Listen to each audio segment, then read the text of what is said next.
చేస్తున్నాను. ప్రార్థన. సకల ఆశీర్వాదకు కారణాలు తండ్రి, నీ ఘనమైన నామానికి వందనాలు తెలుసుకోండి. గడిచిన కాలం మంది గడిచిన దినములన్నీ మమ్మల్ని కాచి కాపాడి అయా తండ్రి, మా యొక్క జీవితంలో మనకు శ్రేష్టమైన ఈ ప్రభుత్వ తండ్రి సంగమంగా సమకూడుతుంది. అయా తండ్రి, ఆరాధనలో 5 భాగాలు, మొదటిగా ప్రార్థన, రెండవదిగా పాటలు, మూడవదిగా వాక్యము, 4వ గురువల కార్యక్రమము, 5 కార్యక్రమము. ఈ 5 విషయాల ద్వారా తండ్రి ప్రభుత్వ యేసుక్రీస్తు ద్వారా మీకు తాకి చెల్లిస్తుండగా మమ్మల్ని అందరినీ కూడా దీవించి ఆశీర్వదించి బలపరచండి. ఇదిగో తండ్రి, పరిశుద్ధ గ్రంథంలో నుంచి ఈ వాక్యాన్ని బోధించడానికి తండ్రి నేను నిలవబట్టుకుంటూ నేను నిరంతర మాత్రమే తండ్రి. ఇదిగో నీ బిడ్డలకును మాకును ఏ మాటలైతే అవసరమైనటువంటి తండ్రి ఆ వాక్యాన్ని బోధించడానికి తండ్రి మంచి జ్ఞానాన్ని మంచి సామర్థ్యాన్ని అనుగ్రహించండి తండ్రి. వినిచినటువంటి నీ బిడ్డల యొక్క హృదయాన్ని తెచ్చి నీ మాటలు తండ్రి ఫలించి పరాభివృద్ధి చెందుటకు సహాయం చేయండి. ఇదిగో అంధకార శక్తుల్ని, అల్లరి శక్తుల్ని, సైతాన్ శక్తుల్ని మీరు దూరపరచండి తండ్రి. ఈ రూపాన్ని మా మీద గురించి మాకు సహాయం చేయగలరని క్రీస్తు యేసు నామములో ప్రార్థించి అడిగి వేడుకుంటున్నాము తండ్రి. ఆమేన్. పిల్లలు ఎవరు అనవద్దు. క్రీస్తునందు ప్రియమైనటువంటి దేవుని బిడ్డలారా, ప్రతి ప్రభు దినాన మనమందరం కూడా సంఘముగా సమకూడి దేవుని ఆరాధించుకుంటూ మన యొక్క జీవితంలో ముందుకు కొనసాగుతూ ఉంటారు. అలాగనే నేటి దినాన మనలందరినీ కూడా దేవుడు కాచి కాపాడి సజీవుల లెక్కలో ఉంచి ఆ నిత్య రాజ్యంలో చేరడానికి మనల్ని పిలిచినటువంటి ప్రభు అయినటువంటి యేసుక్రీస్తు గురించి, ఆయన తండ్రి అయినటువంటి దేవుని గురించి మనమందరం కూడా తెలుసుకోవాల్సినటువంటి వారమే ఉన్నాం.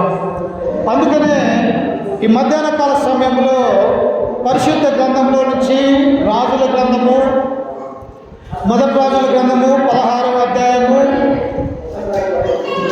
మొదటి రాజుల గ్రంథము 16వ అధ్యాయము 31వ వచనం నుంచి మనం నేర్చుకుని పోతూ ఉన్నాము. చూడండి, రాజుల మొదటి గ్రంథము 16వ అధ్యాయం 31వ వచనాన్ని నేర్చుకుందాం. నెబాతు కుమారుడైన యెరోబాము జరిగించిన పాపక్రియలను అనుసరించి నడుచుకొనుట స్వల్ప సంగతి అనుకొని అతడు సీదోనీయులకును రాజైన యెజ్బయలు కుమార్తె అయిన యెజబెలును వివాహం చేసుకుని బయలుదేవతను పూజించుచు దానికి మృక్కుచుండెను. షోమ్రోనులో తాను బయలుకు కట్టించిన మందిరమందు బయలుకు ఒక బలిపీఠము కట్టించెను. మరియు ఆహాబు దేవతా స్తంభం ఒకటి నిలిపెను. ఈ ప్రకారము ఆహాబు తన పూర్వీకులైన ఇశ్రాయేలు రాజులందరికీ అంటే ఎక్కువగా పాపము చేసి ఇశ్రాయేలు దేవుడైన యెహోవాకు కోపము పుట్టించెను అనే మాటని మనం చూస్తూ ఉన్నాము. ఎవరంటే ఈయన ఇశ్రాయేలు 20 మంది రాజులు పరిపాలన చేశారు. అలాగనే యూదులు 19 మంది రాజులుగా ఉండి ఆ యొక్క యూదుల్ని పరిపాలన చేసినటువంటి ఆ కాలాలలో ఇక్కడ ఒక రాజు మనకు కనిపిస్తూ ఉన్నాడు. ప్రియులారా, ఎవరైనా ఆహాబు. ఈ యొక్క ఆహాబు ఏ యొక్క గోత్రానికి చెందినటువంటి వాడంటే ఇశ్రాయేలు యొక్క గోత్రానికి చెందినటువంటి వాడై ఇశ్రాయేలులో 12 మంది గోత్రకర్తల మీద ఈయన ఎలా ఉన్నాడంటే రాజుగా ఉంటూ ఉన్నాడు. ప్రియులా, రాజనగా ఏం చేయాలి? మన దేశానికి ప్రధాని ఉన్నాడు. ప్రజల్ని ఎలా పరిపాలించాలి, వారి యొక్క స్థితిగతులు, వారి యొక్క అవసరాలు ఏవైతే ఉంటూ ఉన్నాయో అవన్నీ కూడా చేయడానికి ఒక ప్రధానిగా ఎలాగైతే సిద్ధపాటు కలిగి జ్ఞానం కలిగి పరిపాలన చేస్తూ ఉంటారో ప్రియులారా, అలాగనే ఇశ్రాయేలు మీద రాజుగా ఉన్నటువంటి ఆహాబు కూడా దేవుని యొక్క ప్రజల మీద రాజుగా ఉన్నట్టుగా మనం చూడగలుగుతూ ఉన్నాం. కానీ యొక్క రాజు ఏం చేశాడంటే ప్రియులారా, అంతకు ముందు ఉన్నటువంటి రాజులందరికంటే కూడా ఎక్కువగా పాపము చేసి ఉన్నాడు. దేని విషయంలో ఆయన పాపం చేసి ఉన్నాడు అంటే తన వివాహ విషయంలో పాపం చేస్తున్నాడు. దేవుడు ఏమన్నాడు? ఇశ్రాయేలు మాత్రమే వివాహం చేసుకోవాలి, లోకంలో ఉన్నటువంటి అన్యురాలనైనా అన్య స్త్రీలని మీరు వివాహం చేసుకున్నట్టయితే ఆ వివాహం ద్వారా మీ మనస్సులు మారిపోతాయి కనుక మీరు అన్య స్త్రీలని అన్య రాజుల యొక్క కుమార్తెలను మీరు వివాహం చేసుకోకూడదని చెప్పేసి దేవుని యొక్క ఆజ్ఞ ప్రియులారా.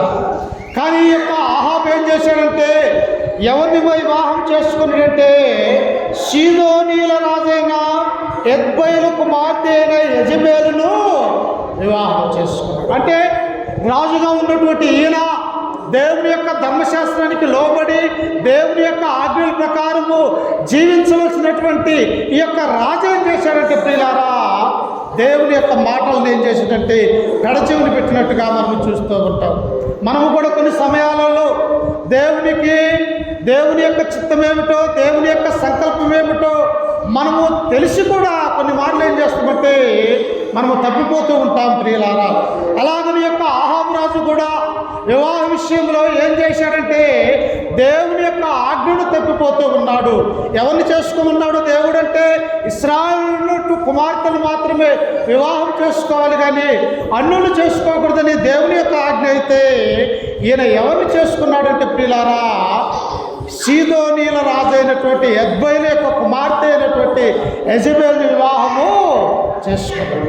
ఇప్పుడు ఏం చేయాలైనా భార్య మాటలు వినాలా.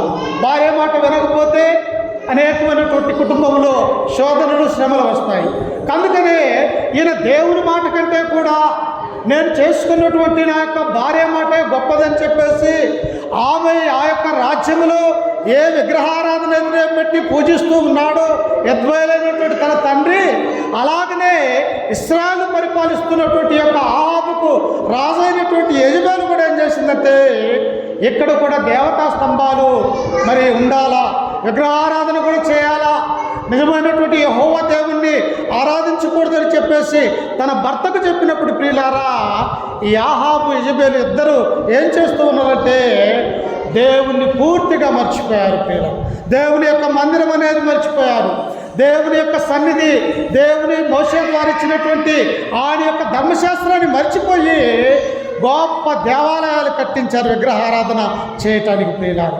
దేవుడు ఒప్పుకుంటాడా? దేవుడు ఏమన్నాడు? నీవు ఏ స్థలంలో ఉన్నా ఎక్కడ ఉన్నా సంవత్సరానికి 3 సార్లు నీవు నా యొక్క మందిరానికి రావాలా, నాకు బలర్పించాలని దేవుని యొక్క ఆలోచన అయితే ప్రియులారా ఈ యొక్క ఆహాబు రాజు ఏమంటున్నాడంటే తన భార్య చెప్పినటువంటి మాటలు విని ఈ యొక్క ఇశ్రాయేలు యొక్క దేవుణ్ణి మరిచి విగ్రహారాధికుడైనట్టుగా మనం చూస్తూ ఉన్నాం. అయితే చూడండి కింద వచ్చిన చదువుకుంటే ఏం చేసిందంటే ఆయన బయలుదేవతను పూజించుచు దానికి మ్రొక్కుచూ ఉండెను. షోమ్రోనులో తాను బయలుకు కట్టించిన మందిరమందు బయలుకు ఒక బలిపీఠము కట్టించెను. అక్కడున్నటువంటి షోమ్రోన్లో బేతేలులో కట్టించినటువంటి ఆ యొక్క విగ్రహారాధనే సరైనటువంటిది కాదు అని ఆనాడు ఉన్నటువంటి ప్రవక్తలు ప్రవేశించినప్పటికీ కూడా యెరోబాము అనేటువంటి వ్యక్తి తీసివేయలేదు ప్రియులారా. కానీ యొక్క ఆహాబు యెజబెలు ఇరువురు భార్యాభర్తలు ఏం చేస్తూ ఉన్నారంటే ఇంకా విగ్రహారాధన మీద విగ్రహారాధనలు చేసుకుంటూ దేవుని యొక్క కోపానికి గురవుతున్నట్టుగా మనము చూస్తూ ఉన్నాం. దేవుడు ఏమన్నాడు? నిర్గమాకాండము చూడండి ఒకసారి. దేవుడు ఏమన్నాడు? నిర్గమాకాండము 20వ అధ్యాయము, నిర్గమాకాండము 20వ అధ్యాయము మొదటి నుంచి చదువుకుందాం ఒకసారి చూడండి. దేవుడు ఈ ఆజ్ఞలన్నీ వివరించి చెప్పెను. నీ దేవుడైన యెహోవాను నేనే దాసుల గృహమైన ఐగుప్తు దేశంలో నుండి నిన్ను వెలుపలికి రప్పించితిని. నేను తప్ప వేరొక దేవుడు నీకు ఉండకూడదు. ఏమంటున్నాడు? మోషేతో సెలవిస్తున్నటువంటి మాట. ఈ ప్రపంచంలో దేవతలు అనేకం ఉన్నప్పటికీ కూడా, దేవుళ్ళు అనబడినటువంటి వారు అనేక మంది ఉన్నప్పటికీ కూడా అవన్నీ కూడా చలనలేవి కానీ దేవుని యొక్క గ్రంథం మనకు సెలవిస్తూ ఉన్నది. అందుకని ఇక్కడ మోషే ద్వారా దేవుడు అంటూ ఉన్నాడు, ఇదిగో ఐగుప్తు దేశంలో నుండి బానిసత్వంలో నుండి విడిపించినటువంటి దేవుణ్ణి నేను యెహోవాను, నేను మాత్రమే మీకు దేవుడును అని చెప్పేసి ఆయన అంటూ నేను తప్ప దేవుడు నీకు ఇంకొకడు ఉండకూడదు అంటూ ఉన్నాడు. కానీ ఇక్కడ అహాబు ఏమంటూ ఉన్నాడు? యెహోవా తప్ప అందరి దేవుళ్ళు నాకు దేవుళ్ళే అని చెప్పేసి బయలుదేవతలను పూజించే కార్యక్రమాన్ని ఈ యొక్క రాజు చేస్తూ ఉన్నాడు. ప్రియులారా, ఇక దేవుడు ఊరుకుంటాడా? మనం చేసే పాపాలని దేవుడు చూస్తూ ఉంటాడా? ఆయన ఎలా ఉన్నాడంటే ప్రియులారా, మొదటగా హెచ్చరిస్తాడు. ఎలాగా? ఆయన, అయ్యా మీ యొక్క మార్గాలు చెరిపేసుకున్నారు, నన్ను పూజించక, నన్ను ఆరాధించక, నా యొక్క వాక్యాన్ని మీరు మర్చిపోతూ ఉన్నారు కనుక నా యొక్క ప్రవక్తను మీ వద్దకు పంపిస్తూ ఉన్నానని ఒక ప్రవక్తను ఇప్పుడు అహాబు దగ్గరకు పంపిస్తూ ఉన్నాడు. ప్రియులారా, చూడండి, రాజుల గ్రంథము తప్పిపోయినటువంటి యొక్క అహాబుకు దేవుడు తన ప్రవక్త ద్వారా సెలవిస్తూ ఉన్నాడు. చూడండి, రాజుల గ్రంథము 17వ అధ్యాయం మొదటి వచనం చదువుకుందాం. మొదటి రాజుల గ్రంథము 17వ అధ్యాయం మొదటి వచనము. అంతటా గిలాదు కాపురస్తుల సంబంధియుడు తిష్బీయుడైన ఏలియా అహాబు వద్దకు వచ్చి, ఇశ్రాయేలీల దేవుడైన యెహోవా సన్నిధిన నేను నిలవబడి ఉన్నాను, ఆయన జీవము తోడు, నా మాట ప్రకారము గాక ఈ సంవత్సరములలో మంచైనను వర్షమైనను పడదని ప్రకటించును. ఎందుకు లోకములో శ్రమలు వస్తూ ఉన్నాయి? ఎందుకు వర్షాలు పడట్లేదు? ఎందుకు అనగా ప్రియులారా, లోకంలో ఉన్నటువంటి మానవుని యొక్క పాపాలు ఎక్కువైపోయినప్పుడు దేవుడు ఏం చేస్తాడంటే పర్యావరణం మీద తన యొక్క శిక్షను చూపిస్తూ ఉన్నాడు. ఇక్కడ అహాబు యెజెబెలు ఏం చేశాడు? తండ్రి అయినటువంటి దేవుణ్ణి మరిచి వాళ్ళు విగ్రహారాధన చేస్తూ ఉన్నప్పుడు ఒక ప్రవక్తను వారి మధ్యకు పంపిస్తూ ఉన్నాడు. ప్రవక్త వచ్చి అంటూ ఉన్నాడు, ఇదిగో ఆయన పేరు గురించి ఇక్కడ ఏమంటూ ఉన్నాడంటే, తిష్బీయుడైన ఏలియా అహాబు వద్దకు వచ్చి, ఇశ్రాయేలుల దేవుడైన యెహోవా సన్నిధిలో నేను నిలవబడి ఉన్నాను అంటూ ఉన్నాడు. ప్రియులారా, చూశారా? అతను ఒక్కడే, రాజ్యమంతా కూడా విగ్రహారాధనతో నిండిపోయి ఉన్నది. రాజు ఏం చేస్తూ ఉన్నాడు? ప్రజలు కూడా అలాగనే చేస్తూ దేవుని నుండి దూరమైపోయినటువంటి వారిగా ఇశ్రాయేలు ప్రజలను మనం చూస్తూ ఉన్నాం. కానీ ప్రవక్త ఎక్కడికి వచ్చి అంటున్నాడు, నేను యెహోవా సన్నిధిన నిలవబడి ఉన్నాను. మీరెవరి సన్నిధిలో నిలబడి ఉన్నారు? మీరు బయలుదేవత దగ్గర నిలబడి ఉన్నారు. మీరు షోమ్రోను ఆ యొక్క బేతేలనే విగ్రహారానికి మీరు విగ్రహారాధన చేస్తూ ఉన్నారు. కానీ నేను భూమిని ఆకాశాన్ని నిర్మించిన ఆ యెహోవా సన్నిధిలో నేను నిలవబడి ఉన్నానంటూ ఉన్నాడు. ప్రియులారా, ఈనాడు ప్రజలు చూడండి, ఎక్కడ చూసినా దేవుని యొక్క సన్నిధానానికి రాలేకపోతూ ఉన్నారు. దేవుని యొక్క మందిరానికి రాలేదు, కానీ అనేక విగ్రహారాధనలలో పాల్గొంటూ అనేక చోట్ల కూడా తమ యొక్క ఆత్మలు పోగొట్టుకునే వారిగా మనం వింటూ ఉన్నాం.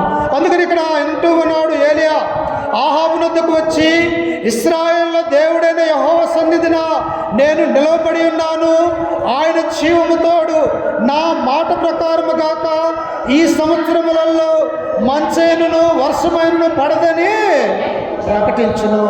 ఈ భూమి మీద నీవు చేస్తున్నటువంటి నీ పరిపాలన మీద దేవుని యొక్క కోపము ఈ జనుల మీద రగులుకొని ఉన్నది. కాబట్టి మీకు ఈ రోజు నుంచి 3.5 సంవత్సరాల వరకు వర్షమైనను మంచైనను కూడా ఎక్కడ పడదు ఈ యొక్క దేశంలోని దేవుని యొక్క మాటగా ఏలియా ప్రకటన చేశాడు. ప్రియులారా, వర్షం పడకపోతే మానవుని యొక్క బ్రతుకులు మనుగడ ఉన్నదా? వర్షం లేకపోతే త్రాగటానికి నీళ్లుండవు, అలాగనే పశువులకు నీళ్లుండవు, అలాగనే గడ్డి ఉండదు, మేత ఉండదు, ఏ పంటలు కూడా పండవు. వర్షం అనేది లేకపోతే ప్రియులారా అసలు మానవుని యొక్క మనుగడే ఉండదు అన్నటువంటి విషయాన్ని మనం గ్రహించాలి. ప్రియులారా, ఎందుకు ఇశ్రాయేలు యొక్క దేశంలో ఇంత కరువు వచ్చినది? ఇశ్రాయేలు యొక్క దేశానికి ఇంత విపత్తు ఎందుకు వచ్చినదంటే ప్రియులారా, వారు సత్యదేవుడైనటువంటి దేవుణ్ణి మరిచి లోక సంబంధమైనటువంటి బయలుదేవతకు వారు పూజిస్తున్నట్టుగా మనము చూస్తూ ఉన్నాం.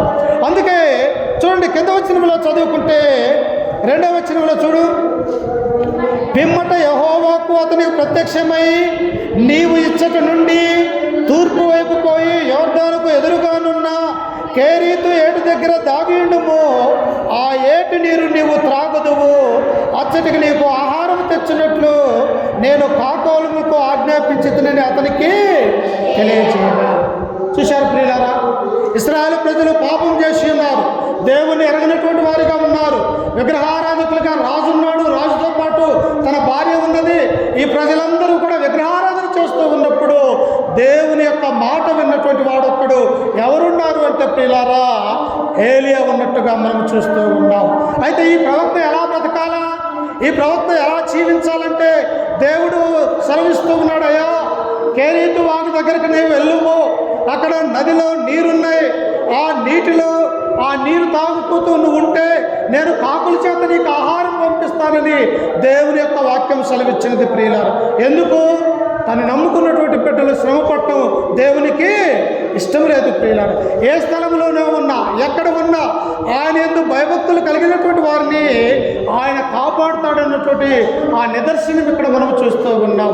ప్రజలందరూ కూడా కరువుతో అల్లాడుతూ ఉన్నారు, తినడానికి తిండి లేదు, మరి పంటలు పండట్లేదు, ఏం చేయాలో దిక్కుశ్వాస స్థితిలో ఇశ్రాయేలు ప్రజలు ఉన్నప్పుడు ఏలియా నిబ్బరము కలిగి ఉన్నాడు ప్రియులారా. ఏలియాకు రోజు నీరు దొరుకుతూ ఉన్నది, రోజు కాకాలం చేత రొట్టె మాంసము దేవుడు పంపిస్తూ ఉన్నాడు. ఎందువల్ల అంటే ప్రియులారా, అందుకనే దేవుడు అంటాడు, సింహము పిల్లలు లేమి కలిగి ఆకలి కొనిను, నా పిల్లలు ఆకలి కొనరు ప్రియులారా. అంటే సింహం పిల్లలు లేమి కలిగి బాధతో ఆకలి కొంటారేమో, కానీ నన్ను నమ్ముకున్నటువంటి నా బిడ్డలు ఆకలి కొనరు అన్నటువంటి విషయాన్ని దేవుడు సెలవిస్తూ ఉన్నాడు. అందుకే కింద వచ్చిన వల్ల మనం చదువుకుంటూ ఉన్నప్పుడు చూడండి, ఆయన ఎలాగంట 5వ వచనంలో, అతడు పోయి యెహోవా సెలవు చెప్పున యోర్దానుకు ఎదురుగానున్న కేరీతు ఏటి దగ్గర నివాసము చేసెను. అక్కడ కాకోలమును ఉదయమందును రొట్టెను మాంసమును అస్తమయమందును రొట్టెను మాంసమును అతని యొద్దకు తీసుకొని వచ్చుచుండెను. అతడు ఏటి నీరు తాగుతూ వచ్చుచుండెను. అక్కడేమో కరువు ఉన్నది, మనుషులు పీక తింటూ ఉన్నారు. ఈ రోజున ఒక మనిషిని చంపుకొని తింటే రేపు ఇంకొక మనిషిని చంపుకునేటువంటి తినే ఆ రోజులు వచ్చి ఉన్నాయి ప్రియులారా. పశువులన్నీ కూడా గడ్డి లేక చనిపోతూ ఉన్నాయి, నీళ్ళు లేక కరువు అంతా కూడా ఆ దేశమంతా ప్రవశిస్తూ ఉన్నప్పుడు ప్రియులారా, ఏలియా ఒక్కడే ఎంతో దేవుడంటే భయము, భక్తి, విశ్వాసము కలిగి దేవుని మాట చెప్పిన కేరీతు వాగు దగ్గరికి వెళ్ళినప్పుడు ఆ నీటిని కాకోలం చేత ఉదయం ఒక రొట్టె మాంసం ముక్క, సాయంత్రం ఒక రొట్టె మాంసం ముక్క తీసుకుని వచ్చినప్పుడు ఏలియా క్షేమంగా బ్రతికినట్టుగా మనం చూస్తూ ఉన్నాం. అందుకనే దేవుడు అంటాడు, నేనే జీవాహారమును, ఏమంటాడు, నేనే జీవాహారాన్ని అంటాడు. అంటే నాలో ఉన్నటువంటి వాడు ఎన్నడూ కూడా దప్పికొనడు అని చెప్పేసి అంటాడు. సమరస్థితితో దేవుడు అంటాడు, అయ్యా ఇదిగో నేనిచ్చే ఈ బావి నీళ్ళు నీవు తాగితే నీకు దప్పికైతేమో, కానీ నేనిచ్చు నీళ్లు తాగితే నీకెన్నటికీ కూడా దప్పి కాదన్నప్పుడు ఆ సమర స్త్రీ అంటది, అయ్యా ఈ నీళ్ళ కంటే నీవిచ్చే నీళ్లు మంచివి కదా, ఆ నీళ్లు నాకు దయచేయమన్నప్పుడు అవి జీవజలము అయినటువంటి నీరుని సెలవిచ్చాడు. ఇక్కడ ఏలియాకు కూడా దేవుని యొక్క మాట విన్నటువంటి ఏలియా ఆ యొక్క కేరీతు వాగు దగ్గరికి వెళ్ళి ఆ నీటిని తాగుతూ ఆ కాకోలం చేత రొట్టె తింటూ తన యొక్క జీవితాన్ని కొనసాగించుకుంటూ ఉన్నారు. కానీ విగ్రహారాధన చేస్తున్నటువంటి ఆ ప్రజలు ఏమైపోతూ ఉన్నారు? ఆహారం లేక, నీళ్లు లేక చనిపోతూ ఉంటూ ఉన్నారు ప్రియులారా. అందుకే మనము కూడా మన యొక్క జీవితంలో దేవుని యొక్క ఆజ్ఞను అతిక్రమించకూడదు, దేవుని యొక్క సంకల్పాన్ని మనము త్రోసివేయకూడదని యొక్క వాక్యం గురించి మనము తెలుసుకోవాలి ప్రియులారా. ఇంకా మనం చూస్తూ ఉన్నప్పుడు మరి దేవుని యొక్క ఆజ్ఞ ఏమిటంటే వివాహ విషయంలో తప్పిపోయి ఉన్నాడు. అలాగనే యెజబెలు ఎలాంటిదంట? ఆ యొక్క యెజబెలు దేవుని యొక్క ప్రవక్తలను పోషించాల్సింది పోయి ఆషేరు గోత్రానికి చెందినటువంటి బయలుదేవత యొక్క ప్రవక్తలు పోషిస్తూ ఉన్నారు ప్రియులారా. ఈనాడు చూడండి, సత్య సంబంధమైనటువంటి దేవుని యొక్క వాక్యము చెప్పేవాడికి ఆహారం ఉండదు ప్రియులారా, కానీ అబద్ధముగా బోధించేవాడికి అనేక విషయాలలో ఆహారము దొరుకుతూ ఉన్నది. ఎందువల్ల? సత్య సంబంధమైనటువంటి దేవుని యొక్క వాక్యము బోధించటం వలన మన ఈనాడు అనేక మంది శత్రువులైనట్టుగా మనం చూస్తూ ఉన్నాం. అయితే ఇక్కడ ఇశ్రాయేలు ప్రజలను కూడా దేవుడు హెచ్చరిస్తూ ఉన్నాడు ఏలియా ద్వారా. ఏమని హెచ్చరిస్తూ ఉన్నాడు చూడండి ఒకసారి. అదే రాజుల మొదటి గ్రంథము 17వ అధ్యాయము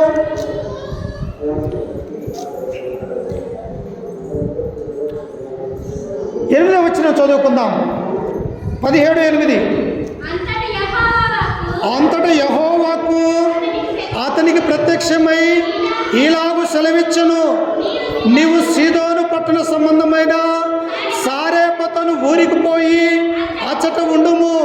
నిన్ను పోషించుటకు అచ్చట నుండి ఒక ఎదవరాలికి నేను సెలవిచ్చితిని. ప్రియులారా, ఆ ఏటి నీరు ఏమైపోయిందంటే రాను ఏం చేయబట్టే లోకంలో కరువు, వర్షం అనేది లేకపోయేసరికి ఈ కేరీతు వాగు దగ్గర నీరు ఎండిపోయినది. ప్రియులారా, ఇప్పుడు ఏలియాను కాపాడాలా?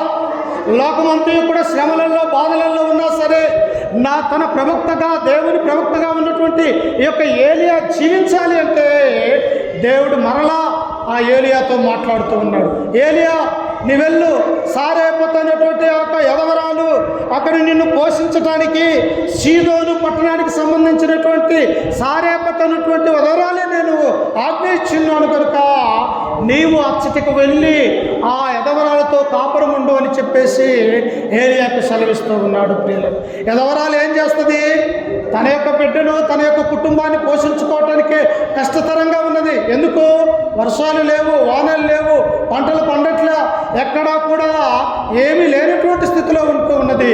అప్పుడు ఏలియాకు దేవుడు అన్నాడు, ఏలియా, అదిగో సీదోనీయురాలైనటువంటి ఆ సారేపతు అన్నటువంటి ఎదవరాలు అక్కడ ఉన్నది, నిన్ను ఆ ఎదవరాలు పోషిస్తుంది అని చెప్పేసి దేవుడు సెలవిచ్చాడు. ప్రియులారా, ఇంకా చదువుకుంటే చూడండి, కింద వచ్చినలో ఆయన, అందుకతడు లేచి సారేపతుకు పోయి పట్టణపు గవిని యొద్దకు రాగా ఒక వెధవరాలు అచ్చట కట్టెలు ఏరుచుండు చూసి ఆమెను పిలిచి, త్రాగుటకై పాత్రతో కొంచెము నీళ్లు నాకు తీసుకురమ్మని వేడుకొనెను. ఏలియా వెళ్ళాడు. ప్రియులారా, ఏలియా సారేపతు అనేటువంటి ఊరికి వెళ్ళాడు.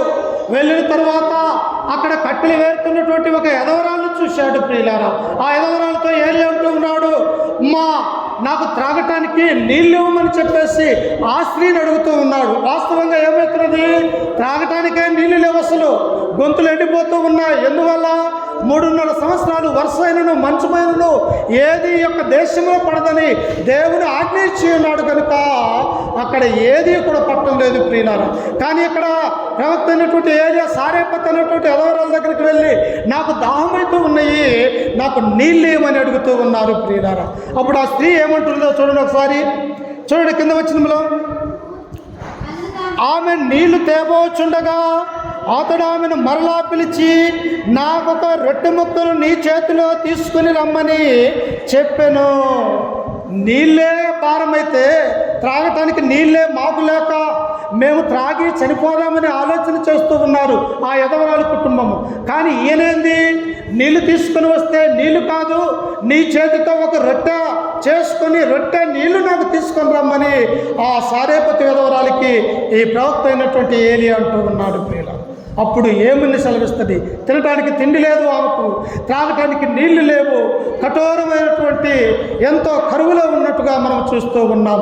కానీ దేవుని యొక్క ప్రణాళిక ఆ ప్రవక్త మీద, సారేపతు ఎదవరాల మీద వేరుగా ఉన్నది. ప్రియులారా, ఎలా ఉన్నదో చూడండి కింద వచనంలో, 12వ వచనంలో, అందుకామె నీ దేవుడైన యెహోవా జీవముతోడు తొట్టిలో పట్టెడు పిండియు బుడ్డిలో కొంచెము నూనెయు నా యొద్ద ఉన్నవే కానీ అప్పం ఒకటైనను లేదు. మేము చావక ముందు నేను ఇంటికి పోయి వాటిని నాకును నా బిడ్డకును సిద్ధము చేసుకుని వాళ్ళని కొన్ని పుల్లలు ఏరుటకై వచ్చితనని చెప్పాను. నేనేంటయ్యా, నేను ఒక్క పూట కొన్నది మాకు తినటానికి అంత నూనె మాత్రమే ఉన్నది, అంత పిండి మాత్రమే తొట్టిలో ఉన్నది. ఆ రొట్టెని చేసుకుని నేను నా కుమారుడు తిని మరుసటి రోజు చనిపోదామని మేము అనుకుంటున్నామయ్యా. ఆ ఒక్కరో పిండిని రొట్టె చేసుకొని నీళ్లు తీసుకొని నాకేమని నీవు అంటూ ఉన్నావు? యెహోవా జీవముతోడు మా దగ్గర కొద్ది పిండి మాత్రమే ఉన్నదని సెలవిస్తూ ఉన్నావు. ప్రియులారా, చూశారా, ఒకానొక సమయంలో యెరూషలేములో ఉన్నటువంటి యేసుక్రీస్తు వారు కూడా అనేక మంది శాస్త్రులు, పరిసయ్యులు, యూదులు అనేక మంది విశ్రాంతి దినమున దేవుని యొక్క సన్నిధానానికి వచ్చి వెండి నాణ్యాలు, బంగారు నాణ్యాలు దేవునికి కానుకలు వేస్తూ ఉన్నారు. ప్రియులారా, కానీ ఒక వెధవరాలు అక్కడికి వచ్చినది. తను పనికి పోతే 2 కాసులు వస్తాయి.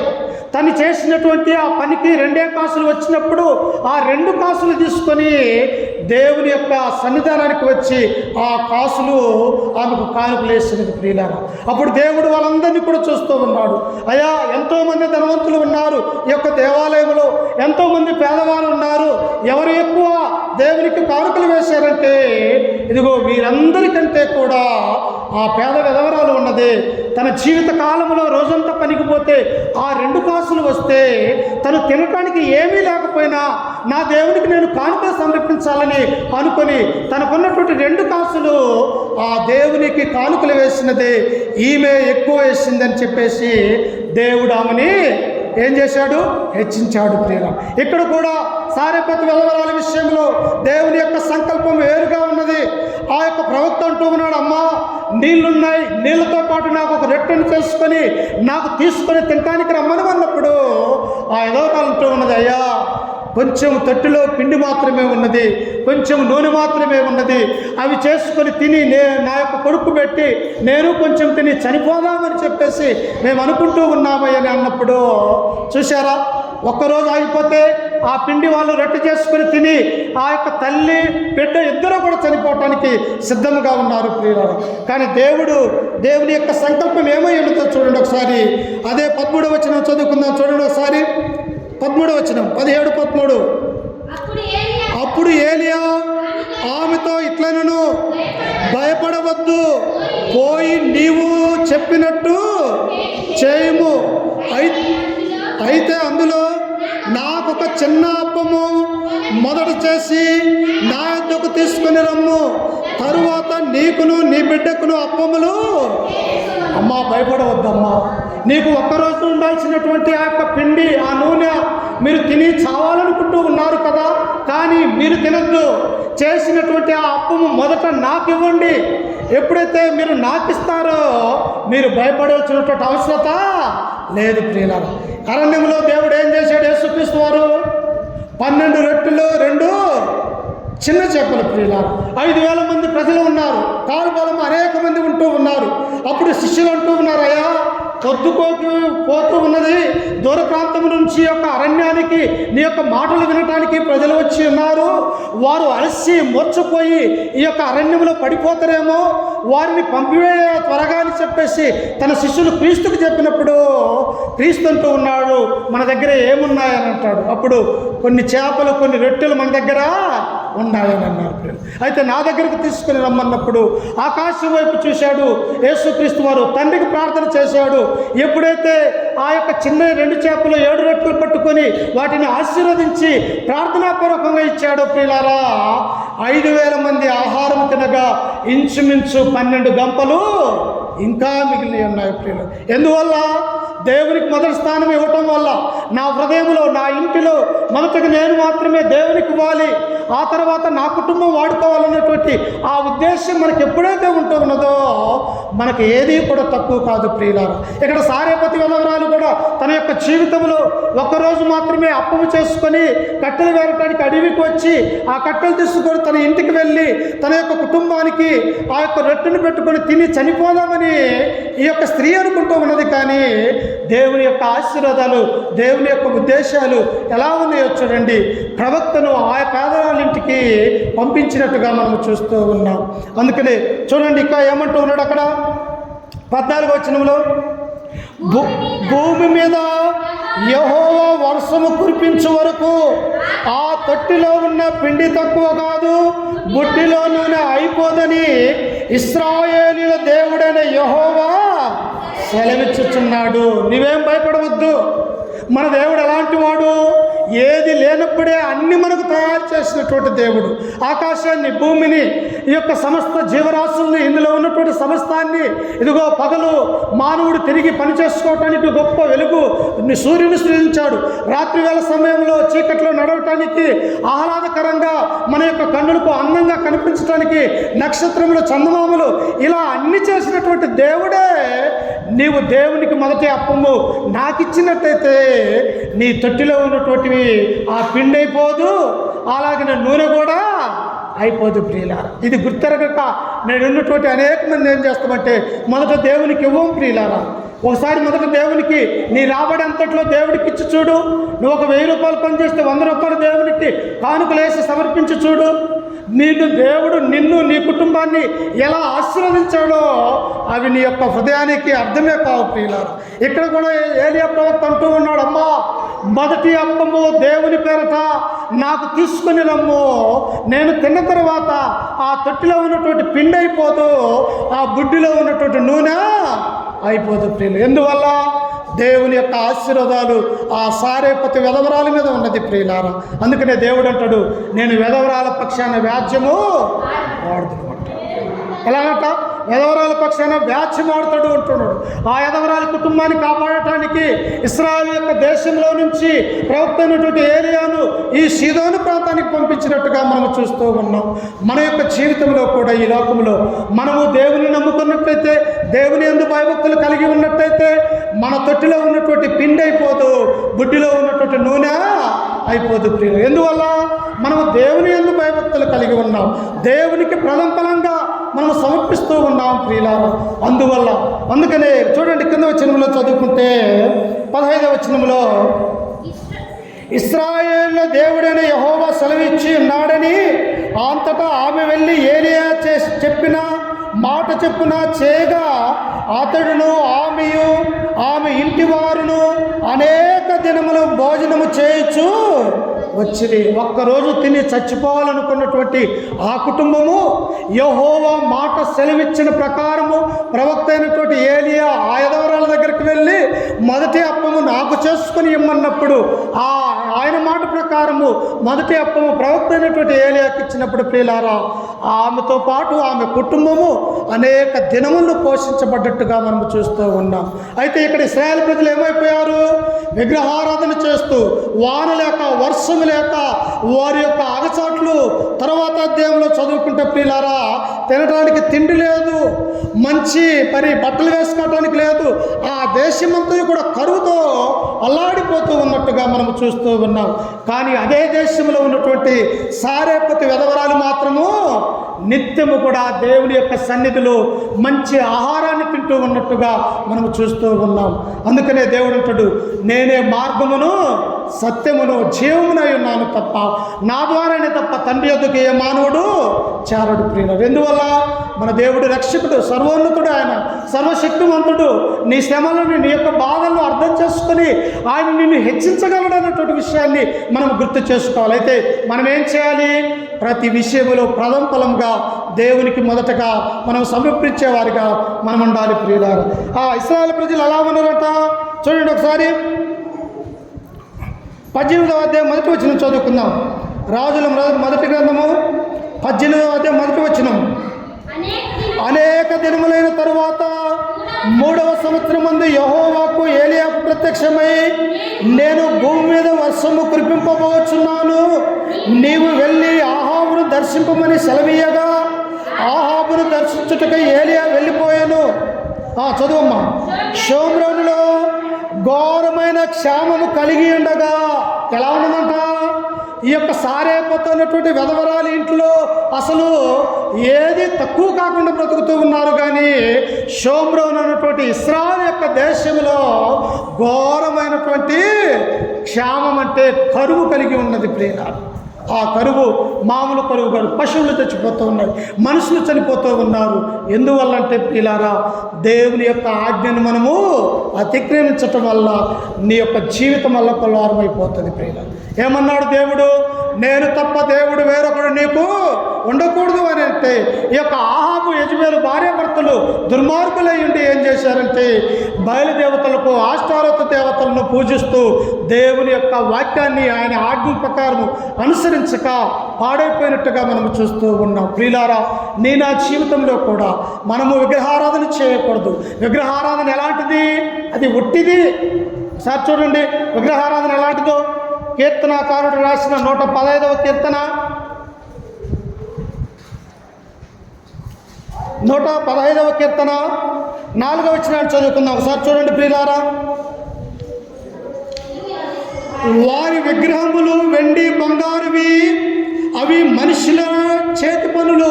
ఎవరేంట? ఇశ్రాయేలు యొక్క దేశంలో బయలుదేవతలు ఆరాధిస్తూ ఉన్నాడు. షోమ్రోన్లో ఒక బయలుదేవత, అలాగనే బేతేలులో విగ్రహారాధన పెట్టి ఆ యొక్క సిదోనియలో రాజకుమార్తె అయినటువంటి యొక్క యెజబెల్ ఏం చేస్తూ ఉన్నదంటే బయలు ప్రవక్తలను పోషిస్తూ ఉన్నది ప్రియులారా. అందుకని ఇక్కడ దేవుడు ఏమంటూ ఉన్నాడు? వారి విగ్రహములు వెండి బంగారువి, అవి మనుషుల చేతి పనులు, వాటికి నోరుండియు పలుకుతాయమ్మా. విగ్రహారాధన తయారు చేశాము, మంచి అందమైనటువంటి ముఖాన్ని అని వాటికి మంచి పెయింట్ వేసాము, మంచి బంగారంతో వెండితో చేశాము. అవి మాట్లాడతాయమ్మా? మాట్లాడువా. ఇంకా ఏమంటున్నాడు? కనులుండియు అవి కన్నులుండి చూడవు, నోరుండి మాట్లాడవు. ఇంకా ఏమంటూ ఉన్నాయి చూడండి, చెవులుండి వినవు, ముక్కులుండి వాసన చూడవు, చేతులుండి ముట్టుకొనవు, పాదములుండి నడవు, గొంతుకుతో మాట్లాడవు. వాటిని చేయవారును వాటి యందు నమ్మకం ఉంచు వారందరూ వారి వంటి వారై ఉన్నారు. ఎప్పుడైతే విగ్రహారాధన నీ కుటుంబంలో నీ యొక్క జీవితంలో చేస్తావో నీకు కరువు అనేది, శ్రమలు అనేవి ప్రారంభమవుతాయి అన్నటువంటి విషయాన్ని గుర్తుంచుకోవాలి ప్రియులను. ఆహాబు యెజెబెల్ ఏం చేశారు? ఇశ్రాయేలు యొక్క ప్రజలు పాపంలోనికి నెట్టడానికి కారకులై ఉన్నారు. కాబట్టి ప్రవక్తను అక్కడికి పంపించి ఏం చేశాడు? 3.5 సంవత్సరాలు ఈ కాలము నుండి వర్షమైనను మంచైనను పడదు అనే ఒక శాపాన్ని దేవుడు వదిలివేశాడు ప్రియులను. వారందరూ కూడా శాపంతో అల్లాడిపోతూ ఉన్నారు, కరువుతో వాళ్ళందరూ కూడా చనిపోతూ ఉన్నారు. కానీ దేవుని యందు విశ్వాసం ఉంచినటువంటి ప్రవక్త చనిపోలేదు. అలాగనే సారేపోతున్నటువంటి వెధవరాలు యొక్క కుటుంబము నిత్యము కూడా దేవుని యొక్క సన్నిధిలో ఉండి ఆ తొట్టిలో పిండి తగ్గలేదు, గుడ్డిలో ఉన్నటువంటి నూనె అయిపోలేదు ప్రియులారా. నా జీవితంలో కూడా దేవుడు అంటే భయము, భక్తి, విశ్వాసం కలిగి దేవుని యొక్క మాట మనం విన్నట్టయితే ఈ ప్రపంచమంతా కూడా శ్రమలో వచ్చి చనిపోయినప్పటికీ కూడా నిన్ను రక్షించడానికి దేవుడు సిద్ధముగా ఉన్నాడని గుర్తెరగాలని చెప్పేసి ఈ వాక్యం ద్వారా మిమ్మల్ని హెచ్చరిస్తూ ఈ మాటలు నేను కూడా హెచ్చరిక చేసుకుంటూ ఓపికతో మీ అందరికీ మన రక్షకుడు ప్రభు అయినటువంటి యేసుక్రీస్తు నామమున వందనాలు తెలియజేస్తూ ఈ వాక్యాన్ని ముగించుకుంటూ ఉన్నాడు ప్రియులారా.